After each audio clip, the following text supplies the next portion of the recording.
Hello students, this is solution in text question 2.2. Question is calculate the mole fraction of benzene in solution containing 30% by mass in carbon tetrachloride. तो हमें question में mole fraction निकालना है benzene का mole fraction निकालना है और हमें सॉल्यूशन दिया है। ऐसा सॉल्यूशन है जिसमें 30% बाय मास बेंजीन को डिसॉल्व किया है कार्बन टेट्राक्लोराइड में। तो क्वेश्चन में हमें गिवन है कि जो हमारा सॉल्वेंट है वो CCl4 है यहाँ पर, और CCl4 में 30% बाय मास हमने बेंजीन C6H6 को डिसॉल्व किया है। C6H6 यानी बेंजीन है हमारा 30%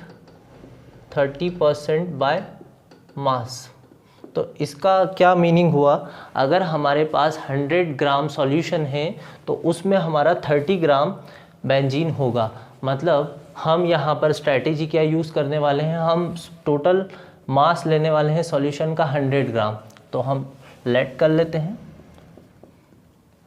late the total mass of solution be 100 ग्राम।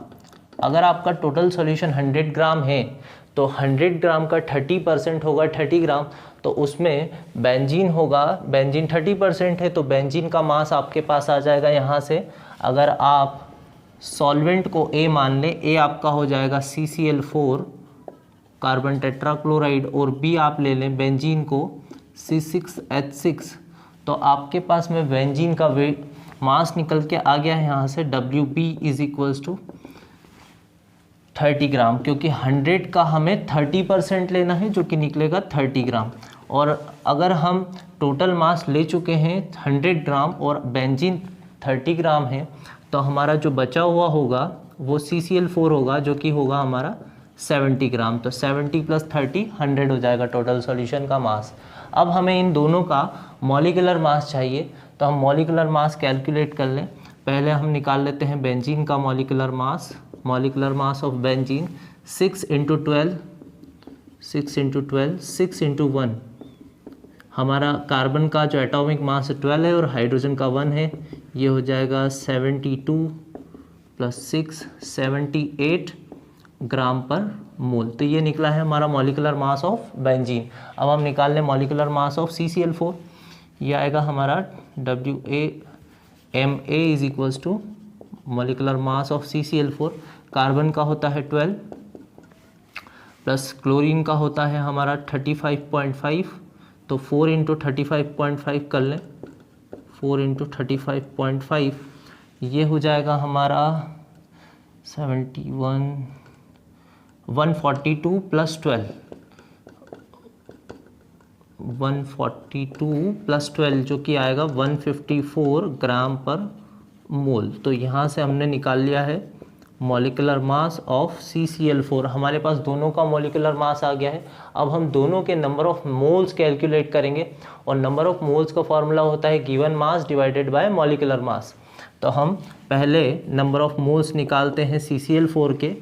ये हमारा गिवन मास होगा डिवाइडेड बाय मॉलिक्यूलर मास। तो गिवन मास है हमारे पास अब 154, एक मिनट, गिवन मास है हमारे पास 70 डिवाइडेड बाय मॉलिक्यूलर मास है 154। ये आएगा हमारा 0.45। सॉल्व करने पर, इसे डिवाइड करने पर ये वैल्यू देता है 0.45। आप इसे सॉल्व कर सकते हैं। ऐसे ही हम नंबर ऑफ मोल्स निकाल लेते हैं बेंजीन के मोल्स होंगे हमारे NB का हमारा फॉर्मूला हो जाएगा given mass divided by molecular mass. Given mass है हमारे पास 30 ग्राम और मॉलिक्यूलर मास है बेंजीन का हमने निकाला 78।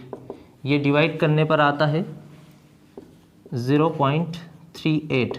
अब हम मोल फ्रैक्शन ऑफ बेंजीन निकाल सकते हैं। हमारे पास दोनों कंपोनेंट के मोल्स हैं, हमारे पास बेंजीन के मोल भी हैं 0.38 और हमारे पास CCl4 के भी मोल्स हैं। हम मोल फ्रैक्शन निकालते हैं बेंजीन का। तो मोल फ्रैक्शन ऑफ बेंजीन का फॉर्मूला लगा दें इसमें, तो हम ऊपर रखेंगे number of moles of one component, और हमारा जो कंपोनेंट रहेगा जो हमें ऊपर रखना है वो बेंजीन रहेगा, तो बेंजीन के मोल ऊपर रख दें, divided by total moles present in the solution Na plus Nb, और इसमें वैल्यू पुट कर दें तो ये आएगा हमारे पास Nb की वैल्यू है 0.38, और नीचे टोटल मोल्स ले लें, टोटल मोल्स में आ जाएगा 0.45 प्लस 0.38, ये हो जाएगा हमारा 0.38 डिवाइडेड बाय 80.83। जब हम इसे सॉल्व करते हैं तो ये आता है 0.457, ये आपका आंसर रहेगा। ये मोल फ्रैक्शन ऑफ बेंजीन निकलेगा 0.457। Thank you.